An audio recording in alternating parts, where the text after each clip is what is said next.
తిరుమలలో శ్రీ స్వామివారికి జరిగే తొలి సేవ సుప్రభాతం.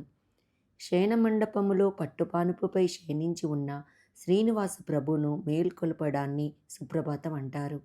ప్రతిరోజు తెల్లవారుజామున బంగారు వాకిలి ముందు ఆచార్య పురుషులు కౌసల్య సుప్రజా రామ అంటూ సుప్రభాత శ్లోకాలను పఠిస్తారు. అదే సమయంలో తాళ్లపాక వంశీయులు ఒకరు మేలుకో శృంగారరాయ అంటూ మేలుకొల్పులు పాడుతారు.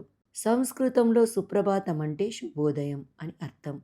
ఇందులో సుప్రభాతం, స్తోత్రం, ప్రపత్తి, మంగళాశాసనం అనే విభాగాలుంటాయి. సుప్రభాతం యోగనిద్రలో ఉన్న శ్రీవారిని మేలుకొల్పడం. ఇందులో 29 శ్లోకాలుంటాయి. స్తోత్రం శ్రీవారి గొప్పతనాన్ని వల్లించడం. ఇందులో 11 శ్లోకాలుంటాయి. ప్రపత్తి శ్రీవారిని శరణాగతి కోరడం. ఇందులో 16 శ్లోకాలుంటాయి. మంగళాశాసనం శ్రీవారి వైభవాన్ని చాటుతూ ప్రార్థించడం. ఇందులో 14 శ్లోకాలుంటాయి. ఈ 70 శ్లోకాల సుప్రభాతాన్ని మనవాల మహాముని శిష్యుడైన శ్రీ పతివాది భయంకర్ అన్నన్ రచించారు. ఈ సేవ టికెట్ కొనుగోలు చేసిన భక్తులను తెల్లవారుజామున 2 గంటలకు శ్రీవారి ఆలయంలోకి అనుమతిస్తారు. ప్రతిరోజు తెల్లవారుజామున 2:30 ఈ సేవ మొదలవుతుంది.